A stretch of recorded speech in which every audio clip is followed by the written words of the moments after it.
Good evening, ladies and gentlemen, and welcome back to Racing Lights Productions here on YouTube. My name is Alex Light, and I'm excited to welcome you back to your home for sim racing. We are live at the virtual Daytona International Speedway for the Online Motorsports Association Virtual Racing Championship Daytona 250. We are back down in Florida at the birthplace, or one of the birthplaces of racing, at Daytona, Florida, and we are excited to kick off season 11 here for the OMA VRC. Last season, we were very excited to be able to bring this entire league to you in their first season on iRacing. We got to see some exciting racing throughout the entire year, and then we also got the opportunity to see Jewah be the first three-peat champion in the league. So it was really exciting to see him. He got his fourth championship, third in a row. He's looking to take a four-peat here in season 11.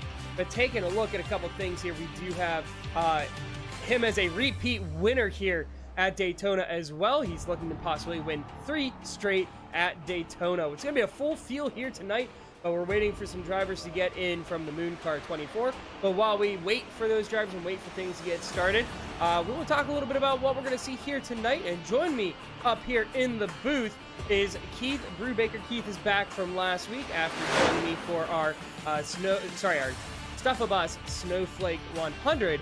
Where actually our race winner Tyler Barnett is here on track with us tonight in the OMA VRC. But Keith, welcome up to the booth.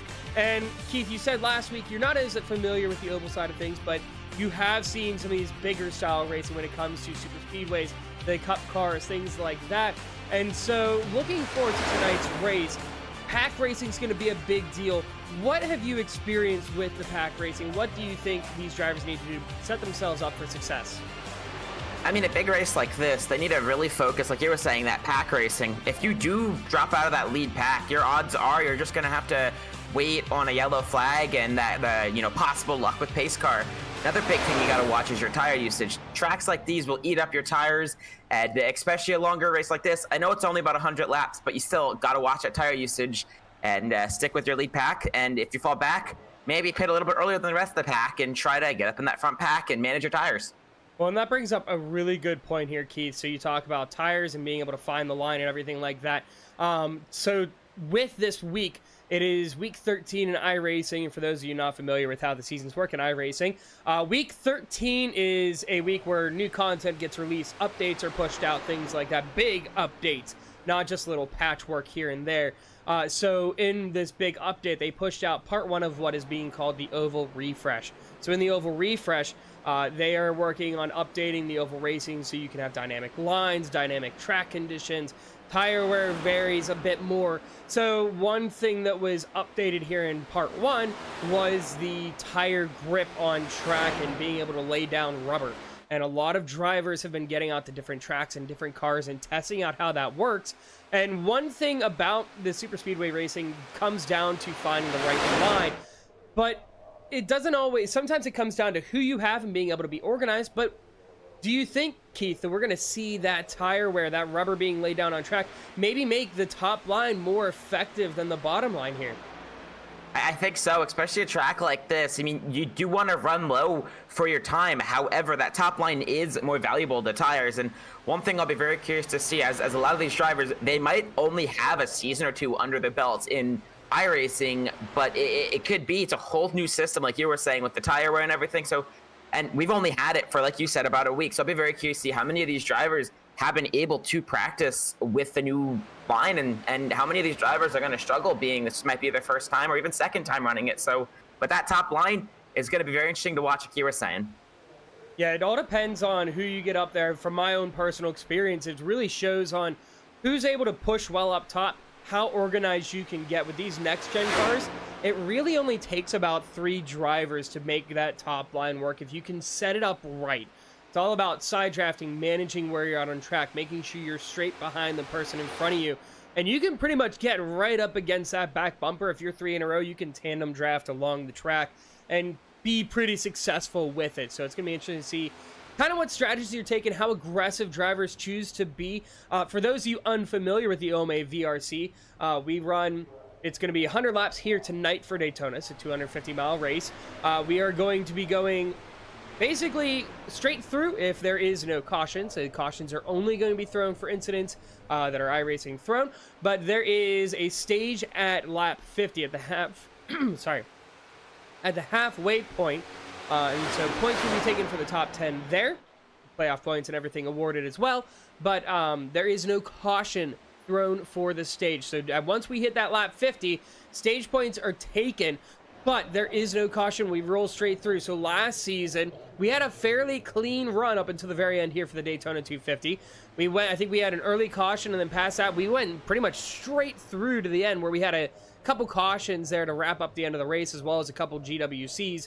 So we'll see how things go tonight, but I'm expecting, I mean, our super speed race is fairly green flag racing, but it's all going to come down to strategy, who you work with, and finding not only your teammates, but also finding people that you can trust around you. Now, before we get ready to well,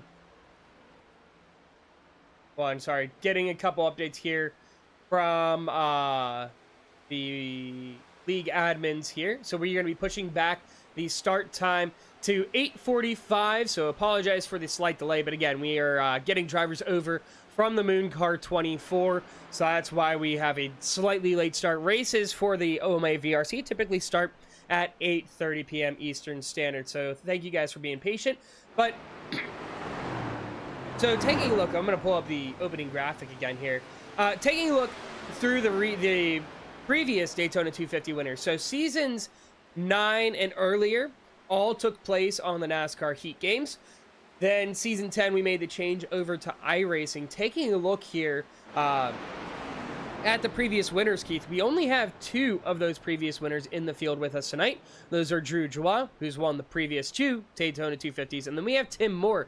So taking a look at that, you've got 2 very strong races. You know them from the Collegiate iRacing League, but taking a look at our field tonight, is there any names that might stand out to you, or somebody that you think maybe a new driver, or do you think we're going to see one of those 2 take the win again? I mean, I got to go with my knowledge, and I think some of the guys from the CIL, like you were saying, more Jewah, because they have been consistent. I know Drew was coming off a little bit of a disappointing end, like you were saying, the Collegiate iRacing League, so I'll be very curious to see. I'm not sure what he's done between now and then, but I'll be very curious to see, does he come out here with a little bit of frustration from that race and is going to try to charge ahead and win this race. But who knows? With a league like this, it is the beginning of the season. So some of these drivers that are coming off of last season could have put a lot of work on the offseason, may have gone from being a backfield driver to being up in the front. So it's going to be very interesting. And like you spoke before, how many of these drivers, that new oval setup is going to be very interesting to see, because that could take off some of our more experienced drivers that have been on iRacing even way before this league was over here. So it's anybody's game, but my best guess would be probably, honestly, Tim Moore right in first position. All right, well, we are getting ready to grid up, but before we do, we actually have a special video for you guys, so we're going to go pop over to that real quick before we go to our starting grid. And Moore, 20 into the 36. Big crash coming here. Caution. But then everyone just starts actually flying in the air. Whoa, Barcom, did you see that? Ethan Hoffman, first cup win. He wins the Daytona 250. And the number 8 is going to win, and the big one happens coming to the checker flag.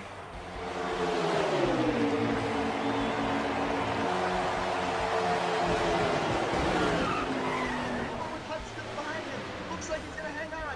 Big crush behind. Tim Moore is gonna win the Daytona 250. Hey everybody, with Online Motorsports Association, Larry Mack here with NASCAR on Fox. Now I'm hearing you guys are about to start your 7th season, and it all starts with the Daytona 250, your version of the Daytona 500. So what Larry Mack wants to do, I want to get you started right to get the green flag waved on this very first race. So here you go. Drivers, start your engine. To the top! Here comes Lyle, side by side! They slam into each other! At the line, Tim Moore got it! I think Tim got it. Oh my God, Let's see. that was so... Brandon Schulenberger gets turned. That's going to cause a massive wreck into turn number 3, as now you see a front group pull away. It's going to be Tim Moore, Drew Jewah tandem into the front stretch. They're going to go around the tri-oval. Jewah tries to block Tim Moore around to the front. It's going to be Drew Jewah. All right, so we hope you enjoyed our statement here tonight by Larry McDonald, one of the commentators for Fox Sports. We should be getting ready to go green flag racing here momentarily, but again, we've got lots of exciting racing coming up for you. Now, while we do have a moment, we could go through a little bit of the schedule. We do not have the graphic quite yet for that, but taking a look, coming up here the next couple of races, we actually stay at Daytona next week. We are going to be starting a quick road course, so we're going to go to the Daytona road course for the battle at the beach. Then we go to Phoenix the week after. Then we'll head out to Michigan. We're going to go dirt racing at Eldora. Then we're going to go to Charlotte, back to Florida for Homestead. Then we're going to go to the Red Bull Ring for what is properly named the Max Verstappen 135. Then we're going to go to Pocono and wrap up the regular season with Talladega Super Speedway. So we've got a lot of races. It's really short regular season. There's 10 races, but there are some really good tracks in there that can provide some really interesting racing, especially with this oval refresh being pushed out. Tracks like Michigan, that's going to develop a lot of lines. You're going to have Charlotte, which hopefully you'll be able to see more lines like you do in real life with like the Coke 600 this past season. Tons of different grooves being developed. But then our playoffs are actually going to be 3 races for the round of 12 and then 3 for the round of 6. We're going to have Darlington, Coda, Las Vegas for the round of 12, and then the round of 6 will be Atlanta, Dover, and then finishing up at Chicagoland. So a really good schedule put together, and I think taking a look as we go throughout the season, I mean, not only do you have to be a master at doing some of the bigger ovals, you also have to be able to run the road courses. There's 2 road courses in there, not easy ones, especially for the Cup car. I can only imagine. I've never driven Red Bull Ring in the Cup car, but it's a tough track to do to be able to have pace. I don't know about you, Keith, but it's definitely a challenging track. Oh, indeed, and especially the Cup car, it's going to be very interesting. As you were saying, I've never actually seen it, so I'm going to be rather excited to see that because there are a lot of very high downforce centric turns on that track. So these cars have good downforce, but it's going to be very interesting to see. And lap times, again, I'm just curious to see it overall. Oh, we are going to advance here in another 2 minutes. My apologies. So it keeps getting pushed back, so it's okay. We will do everything we need to. But yeah, it's going to be an interesting track because there are some turns that just aren't very well suited for this car. And the other thing this car really struggles with is elevation. If you've ever driven Sonoma in the next gen car, you get to the top of the hill there out of turn 3, and whew, it gets very, very squirrely.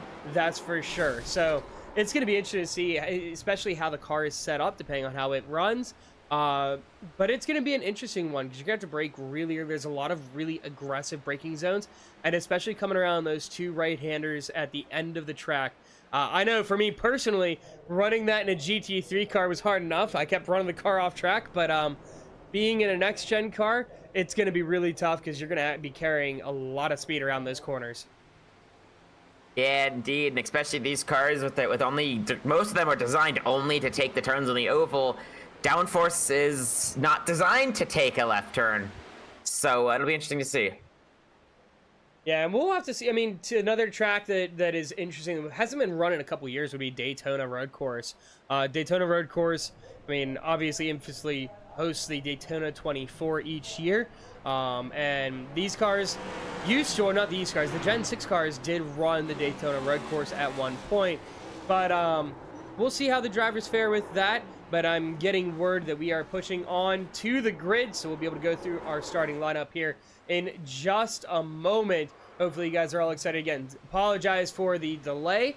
Again, we were waiting for drivers to get over from the Moon Car 24 just to make sure that everybody that had registered for the season is able to get in and get set up for the race.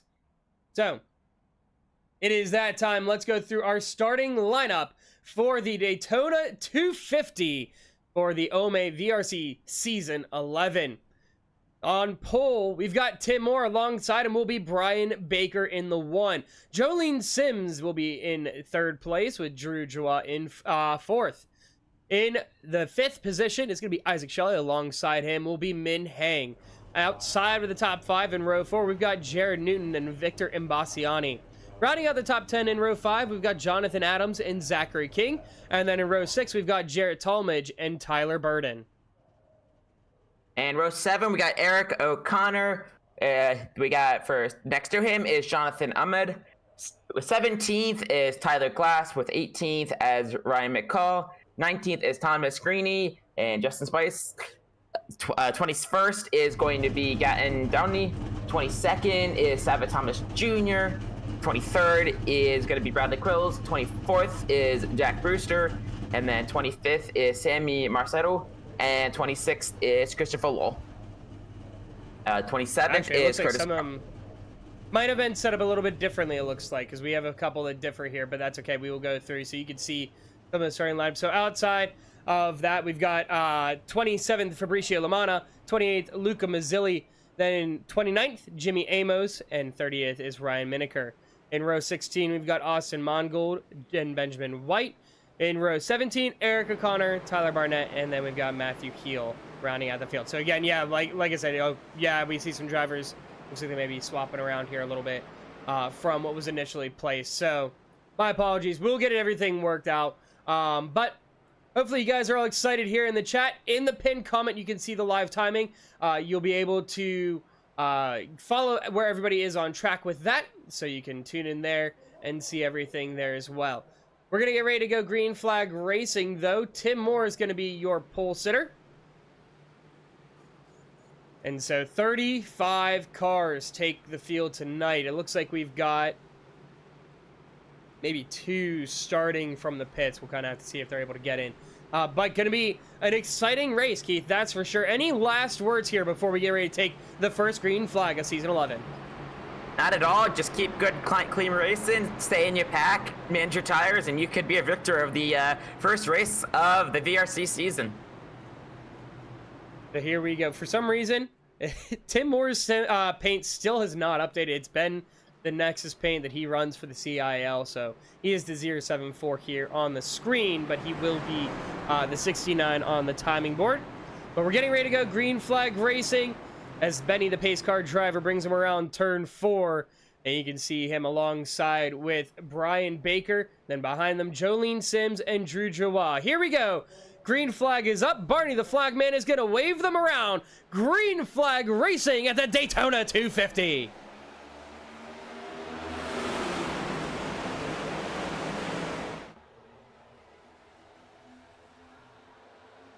And as we're going around, it does look like Moore is going to keep that lead, but Darlene Sims is very much standing right on top. So the battle's heating up. It does look like everyone did get a good start, and it looks like we might already have a little bit of a breakout in the back for the pack for a couple of those guys, unfortunately, way in the back. So it might just be a little bit of a bad start, as it looks like we're having a little bit of server issues for the broadcast. So apologies for that, but we'll hopefully be able to figure out what's going on here. Oh, geez, yeah, my apologies. We are having some trouble here.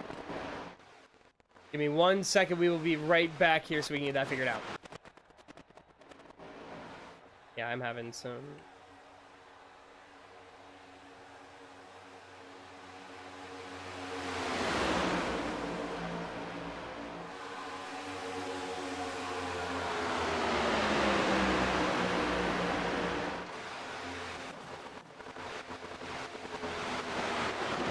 Yeah, my apologies. I'm not sure what is going on here. For some reason, I'm having a lot of issues with the broadcast right now.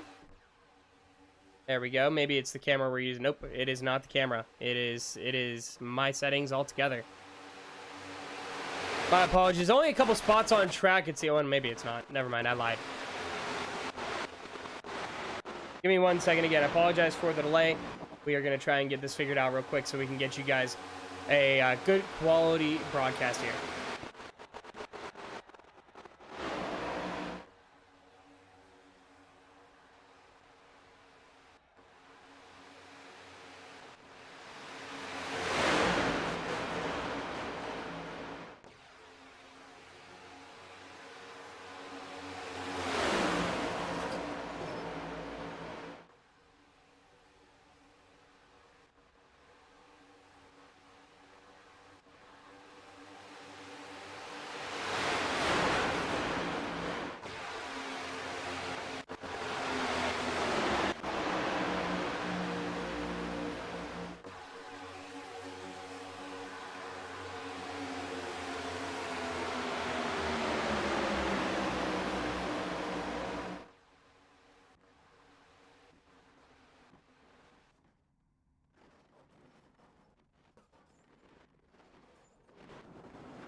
All right, so my apologies. It's still blanking. I do not know why it is doing this, and I'm so sorry, guys, that this is the case.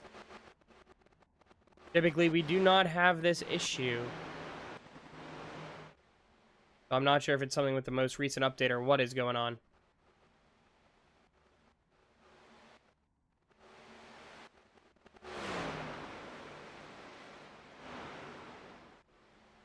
But there actually is a caution already. Not sure what had happened there.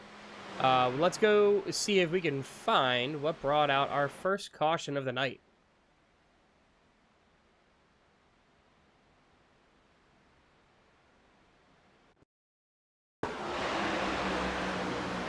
We've got Brian Baker and Jared Talmadge here.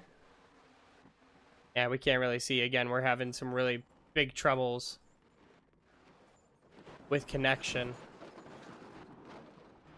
Yeah, so we can't really see what had happened there. Let's see if we can... Maybe a different camera angle will give us a better idea of what happened here as it came around the front stretch. Nope, it is...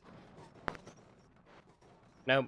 My system is struggling, guys. I apologize for what is happening. Yeah, there is a crash. I know. I am so sorry again. Hopefully, it'll clear up here.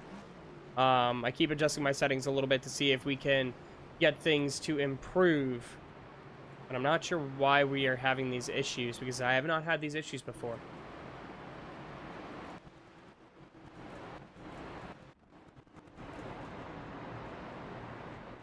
And it's funny, all during practice, we didn't have these issues either.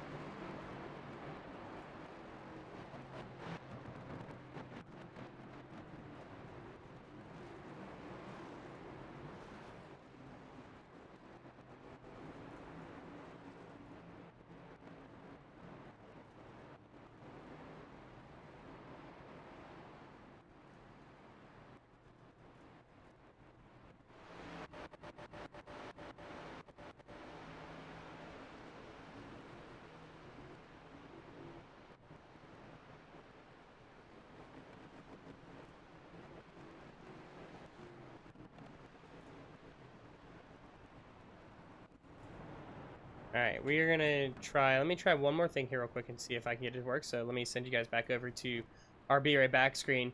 Yeah, I saw there was a big wreck, it's just nothing we could see because it keeps cutting out. Yeah, let me see one more thing, guys. Let me try something else.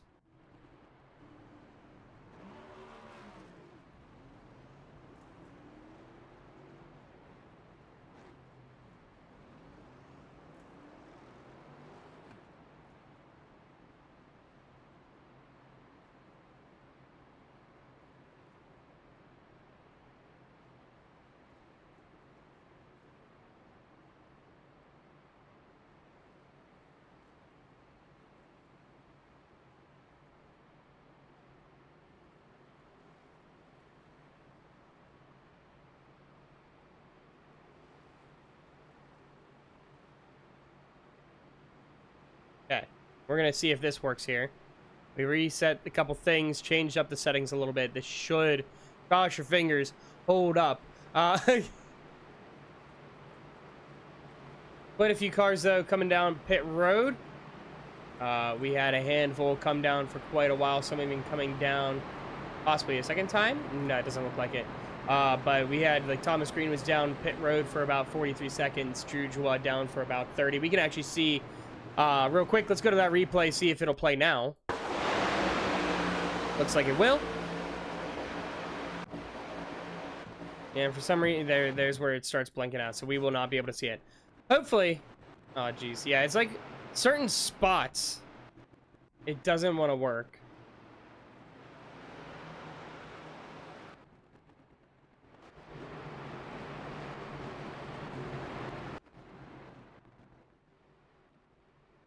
See if maybe the blimp angle. Give us, no, it's still blinking all over the place.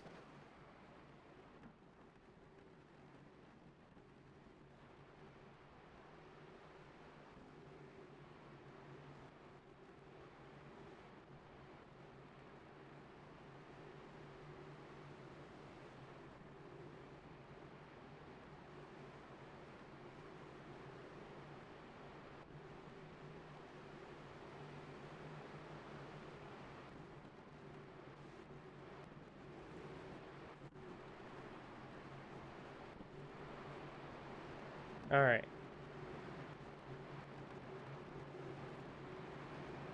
We might. Yeah, we control R, but right now I just want to try and see if we can get things running. It's not really going to matter. So we'll go green flag race this time around. Hopefully the connection holds and everything is stable. Again, I am so sorry for what is happening. Throughout practice, this was not an issue. We had nobody blinking around. I wasn't having connection issues. So I don't know why we are now. But our front row is going to be Victor Imbasciani and Min Heng. Possibly when things get fanned out a little bit more, maybe it'll smooth out. But again, I am so sorry that we are having such connection issues right now. Green flag racing, though. Min Heng is going to take the green flag through the restart zone, jump up in front of Victor Imbasciani, and they've got Adams behind his. Yeah, again, we are having massive issues here with the connection.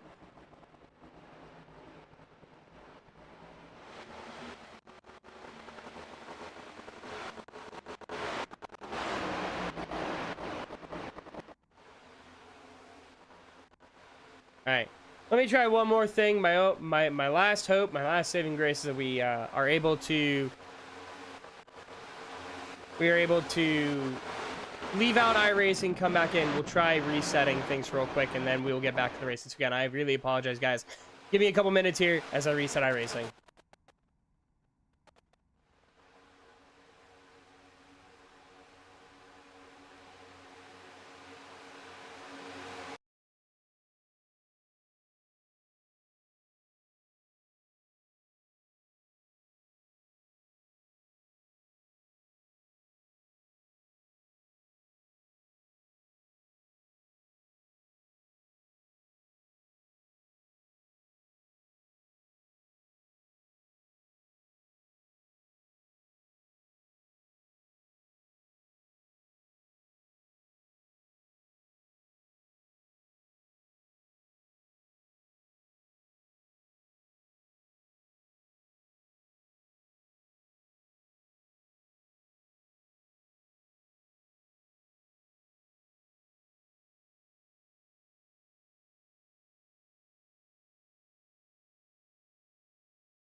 All right, oh my, there is a big wreck as we come back on, and yeah, still having issues with the blipping.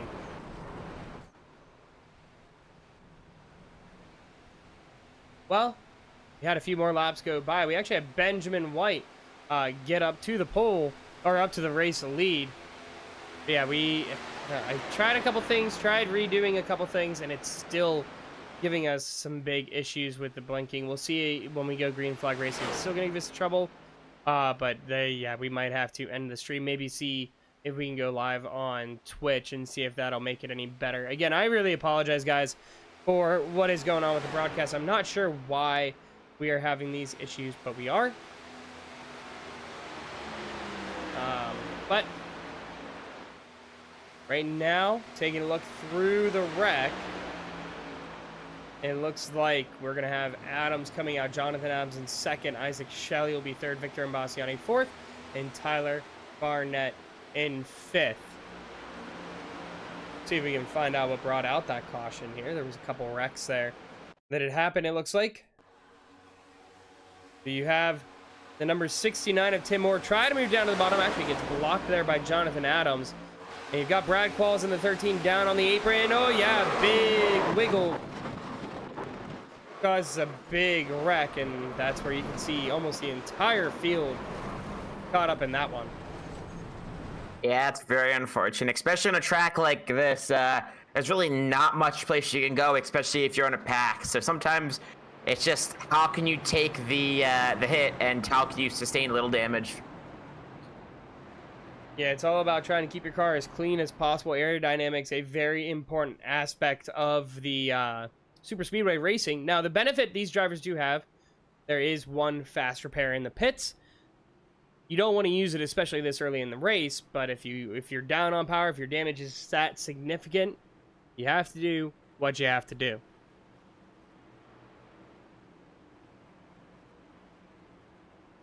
A lot of cars coming down pit lane this time. There's Ben White leading them down. Some drivers taking tires, it looks like. Some drivers electing for fuel only. And, ooh, a little bit of contact there between JT Sipes and Ben White.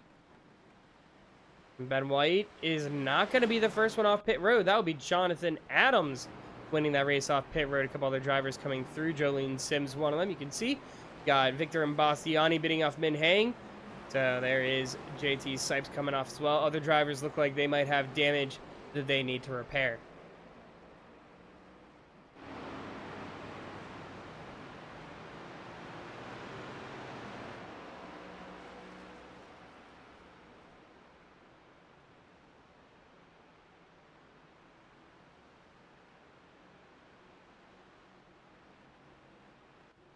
Yeah, we are still having connection issues. This is frustrating. I'm so sorry, guys.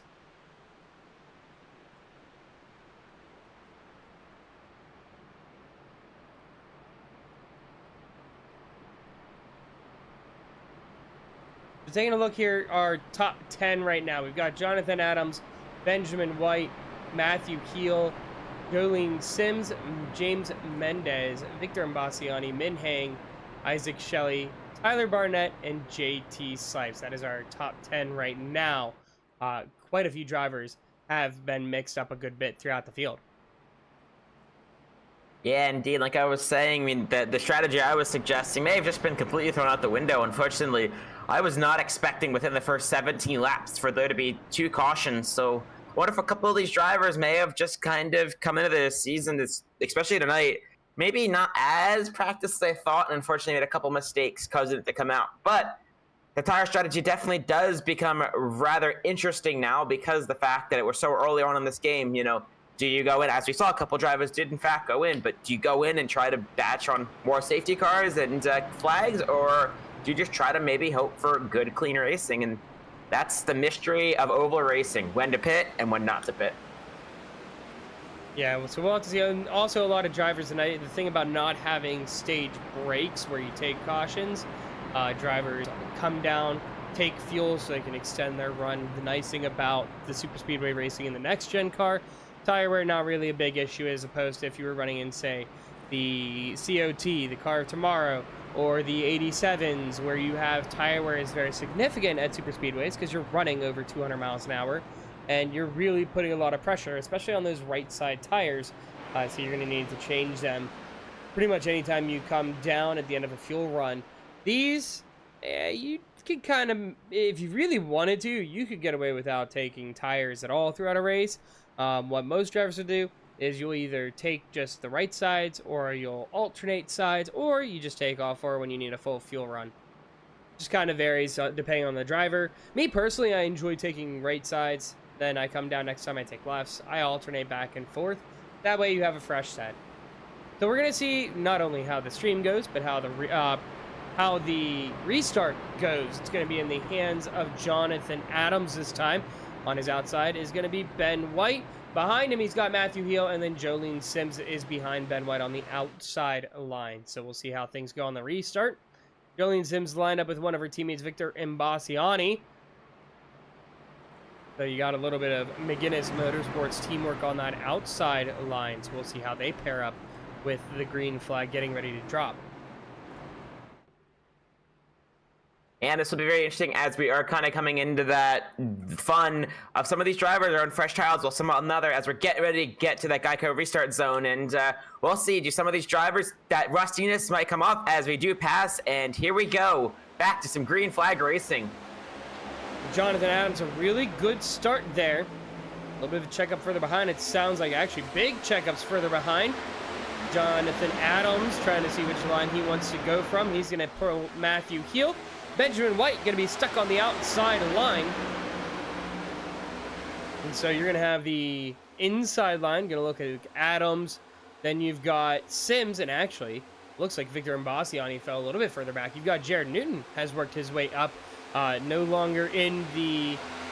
Actually, he switched over to the Moto 1 paint scheme in there. So we are actually okay right now. Yes, cross your fingers, knock on some wood, and hope real hard we can keep this broadcast together. We are green flag racing at Daytona, and thankfully, you guys actually get to see it. So finally, we're back. But coming around to lead the lap is actually Matthew Heel on that outside line. He's got Benjamin White pushing him, and oh boy, we're getting some blanket again.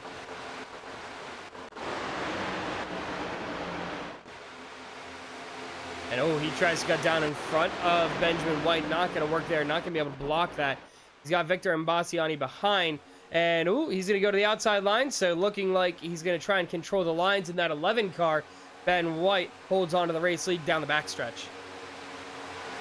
And right here, as you can see, Ben White and I believe that's Matthew Healy are very much just taking that top lane, maybe trying to preserve some of the tires, but it doesn't look like, right as I said, that Ben White does decide to go low, so it's probably more optimal trying to get the faster time. And unfortunately, with this flipping, it's making these battles look very interesting, but it's hard to tell. Is that lower line going to be possibly the smart decision this early in the race, or you do want to possibly try to tire save right above on the top line?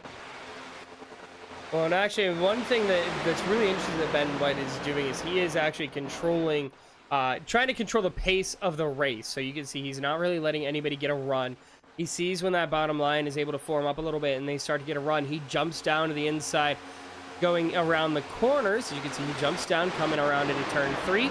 And then if that high line starts to get around, he'll jump up there because they have a little bit more pace on the straights because they carry that extra momentum because they have the extra track. But you can see the 84 of Tyler Barnett's going to try and challenge him for the race lead. Doesn't have anybody behind him, though, so he's going to drop back all the way back to the, I believe that is the 53 of Matthew Heel, as they try to form something on that outside line. They're pretty organized out there. They just need to get some good pushing, try and get up there. But you can see Victor Imbasiani all over the back bumper of the 11 of Ben White.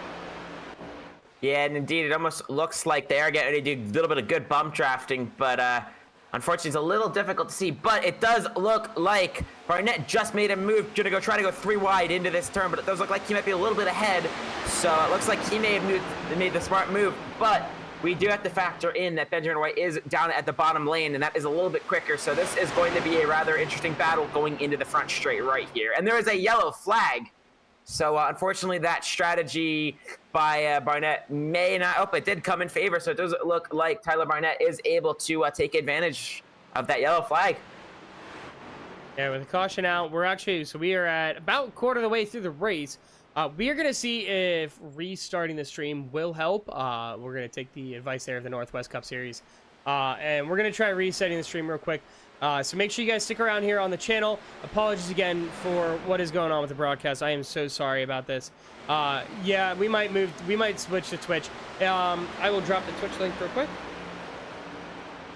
I think it might be YouTube in general that is giving us trouble here. So give me 1 second. There is the Twitch link. You can go check out the Twitch link. I think we might try switching over to that here in just a moment. So we'll be back. Just have both open if you need to, either here on YouTube or over on Twitch. We're going to restart.